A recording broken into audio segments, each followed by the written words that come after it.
चलो भाई नीट 2010 का सवाल देखते हैं। बहुत अच्छा सवाल है। पहली बात तो ये है, अच्छा है क्या मतलब आसान सवाल है। सवाल में क्या दे रखा है, the electric field at distance 3r/2 from centre of a charge conducting spherical shell of radius r(g).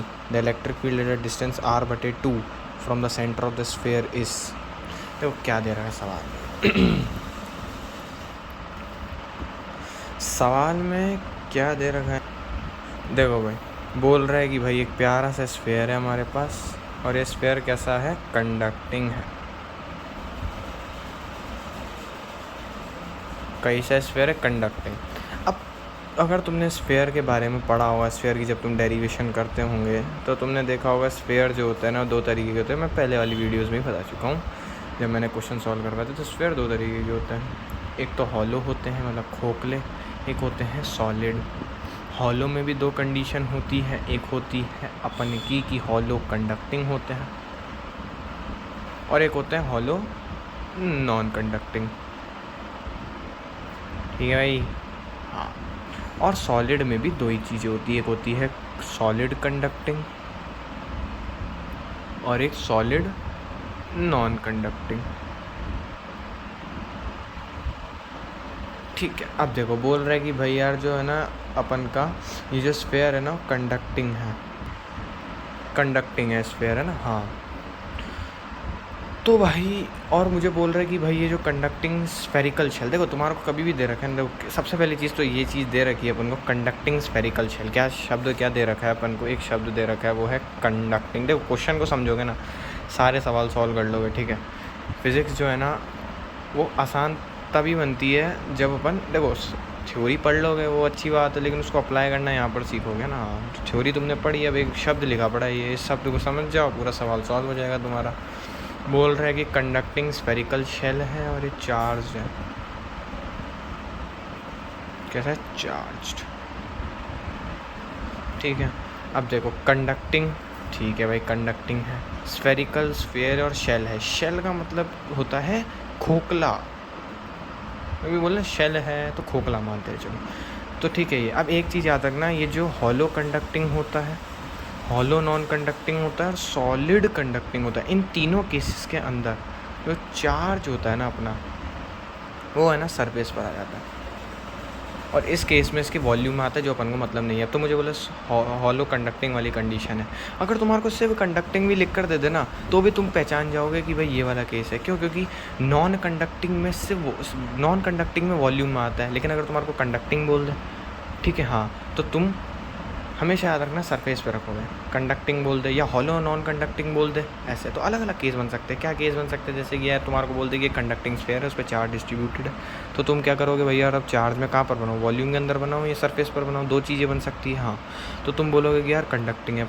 देखो कंडक्टिंग जो होता है ना भाई, उसमें क्या होता है, सरफेस पे चार्ज डिस्ट्रीब्यूट हो जाता है। अब तुम्हारा सवाल है अगर सिर्फ कंडक्टिंग से ही कैसे पहचान पाएंगे भाई।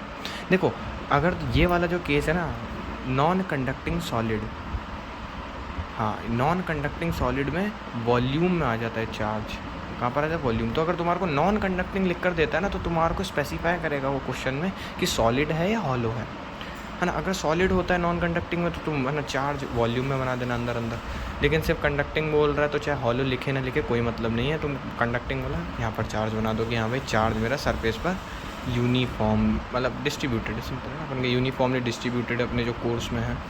ठीक है तो ये दे रखा है। अब चलो इतना समझने के बाद अब फटाफट से सवाल को सॉल्व कर लेते हैं। ये यहाँ पर चार्ज आ चुका है। अब मुझे क्या बोल रहा है सवाल में कि जो मेरी इलेक्ट्रिक फील्ड है ना, हाँ एक और चीज़ दे रखी है, इसका रेडियस जो है वो आर दे रखा है, वो भी कैपिटल आर। और बोल रखा है कि भाई जो ना इलेक्ट्रिक फील्ड है ना 3r/2 वाली डिस्टेंस पर वो ई है। देखो सेंटर से ना स्फीयर के सेंटर से जो डिस्टेंस है ना कितनी है, 3r/2। अब तुम बोलोगे कि यार तुमने यार ये बाहर क्यों बना दिया यार, ये पॉइंट मतलब इस पॉइंट पर जो मेरी इलेक्ट्रिक फील्ड है ना, बोल रखा है इस पॉइंट पर जो मेरी इलेक्ट्रिक फील्ड है ना, हाँ ऐसा बोला गया the electric field at distance, इतनी डिस्टेंस पर, इस डिस्टेंस पर, इस वाली डिस्टेंस पर मेरी इलेक्ट्रिक फील्ड कितनी है, कहीं भी होगी। देखो पॉजिटिव चार्ज है तो बाहर की तरफ होगी, वो इलेक्ट्रिक फील्ड कितनी है, ई है। सवाल को आराम से समझो। क्या बोल रखा है, पहली लाइन में बोल रखा है the electric field at distance 3r/2। मतलब इस स्फीयर के सेंटर से जो मेरी डिस्टेंस है 3r/2 जो है मेनली, है ना, वो वहाँ से जो मेरी इलेक्ट्रिक फील्ड है वो ई है। तुमने बोला ठीक है भाई।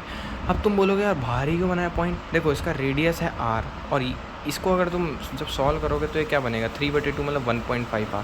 तो देखो यार 1.5r से बड़ा होता तो पक्का पॉइंट जो होगा बाहर होगा, और यहाँ पर इलेक्ट्रिक फील्ड ई है। मुझे बोल रहा है कि भाई मुझे इलेक्ट्रिक फील्ड r/2 पर बनानी है, रेडियस r ना, तो कहीं यहाँ पर होगा r/2।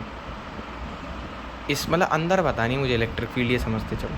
अब देखो भाई, अंदर अगर एक कंडक्टिंग हॉलो स्फीयर हो, नॉन कंडक्टिंग हॉलो स्फीयर हो, या कंडक्टिंग सॉलिड स्फीयर हो, उससे जो इलेक्ट्रिक फील्ड होती है ना वो ज़ीरो होती है। अरे क्या लिख दिया, उससे जो इलेक्ट्रिक फील्ड होती है ना वो ज़ीरो होती है उसके अंदर। ये तीनों केस में यही गेम चलता है, ज़ीरो होती है अंदर इलेक्ट्रिक फील्ड। क्यों होती है ज़ीरो, अगर तुमने पढ़ा होगा फिर मैं थोड़ा बता देता हूँ। ये पॉजिटिव चार्ज यहाँ पर होता है,